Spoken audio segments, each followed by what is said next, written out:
Well, right now, the general equities are for suckers. And I'm going to go into some of the reasons why.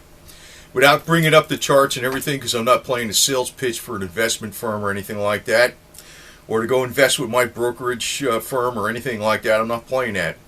Right now, the equities are for suckers, the general equities. Maybe not the mining companies. The mining companies might be very cheap right now, but let me put to several things. First off, the PE ratio, the price-earnings ratio. Statistically, they're at the highest they were since the last crash. Before the last crash happened, back in 2008, actually they peaked out, the PE ratios, I think peaked out sometime, I think in October of 2007. Then they started coming down, and we started seeing a crash in the equities later on in 2008, 2009. So they've already peaked out at that time. We've also had the longest consecutive monthly bull run, the third longest consecutive bull run in the equities, general equities, in basically U.S. history, or let's call it the last 100 years. There's only two other times that there's been a longer bull run. The longest bull run ever was in the 20s. It ended in 1929 with the stock market crash. That was the longest bull run. It was in the 1920s. The second longest bull run was was in the 80s, and it ended in October 1987 with the crash then. That was a crash that Mark Farber predicted. He's also predicting a crash coming up at some time in the future with this, because the same kind of conditions are prevalent. Now, if we make it to July of 2014, keep escalating in price with the equities, and there's no crash, that will be the second longest bull run ever. But look at the fundamentals. Let's look at the retail sales of gasoline. Retail sales, not commercial sales, not how much the companies are buying, or utility companies or manufacturing, everything like that. Retail sales of gasoline. Is the economy good? No. That's because retail gas sales of gasoline is actually telling you the economy's bad. In other words, even in the 20s, there were signs out there that in the 1920s, there were signs out there that the economy was bad before the stock market crashed. But all the investment advisors are telling you need some exposure to equities if you're ever going to make money. That's the age-old line. Well, whereas luminaries such as Warren Buffett are pulling out of a lot of those areas. Anyway, are they buying silver? No, they're not buying silver, because there isn't enough silver in the world for billionaires to buy. But they will buy other hard assets. It could be real estate. It could be farmland. Even one of the directors of the Federal Reserve in Texas, that's one of his main. Actually, he's actually a precious metals bug, if you want to call it that way. He buys platinum, palladium, gold, and silver. But basically platinum, palladium, and gold, and farmland, agricultural farmland they could produce. Now, the other thing is, we've already had six Hindenburg omens. Very rare type of thing that happens. Actually, there was two back in by April of 2013, and since that time, there's been a total of six. The last time there have been six Hindenburg omens was before the financial crisis of 2008-2009. Common sense 101 here, isn't it? But they will tell you must have some exposure to equities, because they need some jerk to sell it to. So are you safer in silver as a common man than you are in equities? Oh, without a doubt. Now, I also want to talk about some of this talk about bail-ins. And I talked about Cyprus with a bail-in. I don't think that'll ever occur in the United States, where they're actually going to confiscate depositors' funds. The way they're going to confiscate wealth is through inflation. Alan Greenspan has already coyly warned us about this. The guy's not freaking. You got to take him serious. The guy's not somebody I respect or think highly of, but they're dropping hints.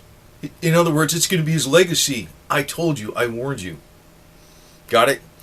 Warren Buffett warned us one time about beware of paper currencies, the safety of paper currencies. One time. When you look at that stuff, you better freaking, when he's throwing out a gem like that, you better look at it hard. I only heard one story about George Soros making a huge bearish bet on the S&P. He's not going to be wrong. I'm not talking about personal favorites here. I'm talking about, are you going to be right or are you going to be wrong? He's going to be right. The S&P is going to crash. It's going to crash. I know these silver people out there have been predicting crash for umpteen years, and you missed out on a 30% gain in 2013. but eventually they will be right. And looking today, after all these things are coalescing, first off, this is the third longest run up, monthly run up in the bull market in general equities in the last 100 years of U.S. history. And look at the underlying factors of what's going on in the economy. Oh yeah, the PMI is up. The PMI, you know what? A lot of that is from government spending. The GDP is up mainly through government spending, which is actually adding huge amounts of debt to the government. That's going to actually crash the dollar because they're not going to be able to taper. They're going to have to be, interest rates are going to creep up. They're going to have to issue more bonds and more debt to pay for the interest. And what's going to happen is they're going to have to buy more of their own debt because China is not buying it for one, and a lot of other investors aren't buying it. Maybe there will be a little bit, but then again, the more you add with higher interest rates, that type of debt service is going to be extremely high because the debt is already over $17 trillion. When you add a little bit of interest rate on that, that's going to eat up a big slice of what the government is actually spending on people. Like with food stamps, and we're talking about cutting $9 billion from food stamps and things like that. But it's going to cause inflation. It's going to cause inflation. And it's going to go into the metals, too. Billionaires will not invest in silver. They will not. The reason they will not invest in silver is because there's not enough silver out there, period. That's all there is to it. There's not enough of it out there for them to invest into. There's not enough, period. And if they did, it would be one guy. And if that one guy did, he'd be like the Hunt brothers and they'd slam him, Eric Sprott, I think, is going to actually do very, very well. I don't know what's going to happen, like with taxation or capital gains tax or whatever the hell else is going to happen with this guy, but actually this guy's going to do very, very, very, very, very well. He is. He's not going to be a billionaire, he's going to be a multi-billionaire. I know he's down a lot, but he's going to be way the hell up there. He will be.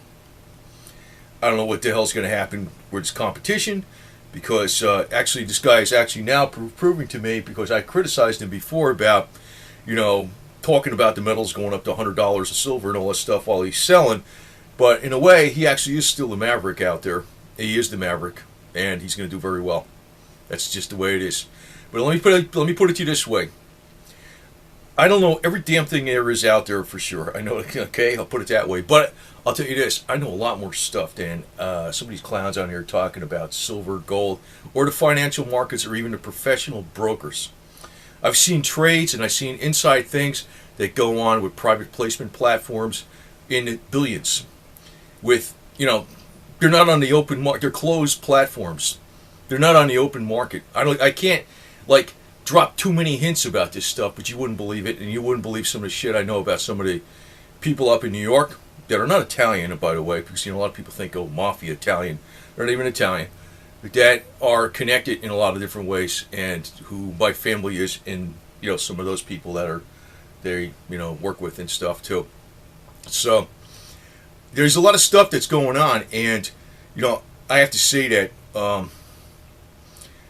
it's the stuff about the skies falling in the the markets. It's going to happen. It's going to happen. We got too many warning signs out there. The problem is people look at history. They look at a chart and it goes like this, and they just keep expecting it to go up. No. You want to know when it changes direction. You want to know when it changes direction down here, and you want to know when it changes direction up there. The S&P is going to change direction. Now, if you tried to short the S&P last year because it looked like it was going up too long, you would probably run out of funds trying to short the S&P, and if you'd be lucky if you broke even. But as far as what I'm saying is right now, these guys are pushing to get everybody to get back into the equities and all this type of stuff. The coast is clear. That's not going to happen. The other thing is, even with the equities, that's another thing that's going to even make them go down, is rising interest rates. Because all they have to do is, they spiked up a little bit over 3%, but if they go a little bit higher than that, say they go just a little higher than that, a lot of money is going to move out of equities into bonds. And what is that going to do to the equities? That's going to slam them too. So, interest rates is going to kill equities too. Also the common sense thing, I talked about the retail price of gas. That's the man on the street indicator of what's really going on in the real economy. Also, there's the gambling and prostitution index. That's another thing. It's down. It's down. So what if they talk about the Chicago PMI had the best gain back in October of 2013 and went all the way up to 66.9? You know what? That's the Chicago Mafia Obama cartel area. They cook the numbers, damn it. You can make numbers look any way you want. And when you're talking about the PMI and you're talking about GDP and stuff like that, when the banksters make all this money because the Fed's pumping a lot of money in them, that's the GDP. Is it real GDP as far as like construction of roads, buildings, aqueducts, aquifers, tilling, making irrigation, tilling farmland or whatever like that? It's mining, bringing out ores from the earth. No, it's called fluff money. It's called fluff money. Just because they got the fluff money to make you slaves, the thing is you got to get down to nuts and bolts. If you actually know how to do things, they can't make you slaves. You got to stick with the real. And that is why I've been recommending silver toe. So just stick with the real. Just make sure, I hope I brought home enough points here. One was about the 6 Hindenburg omens. That's already taken place. That's the last time that took place was before the 2008-2009 crash. We've also had the longest run-up, the bull run-up in the equities consecutive, the third longest. If it goes to July, it'll be the second longest. The longest was the one in the 20s, and you know how that ended.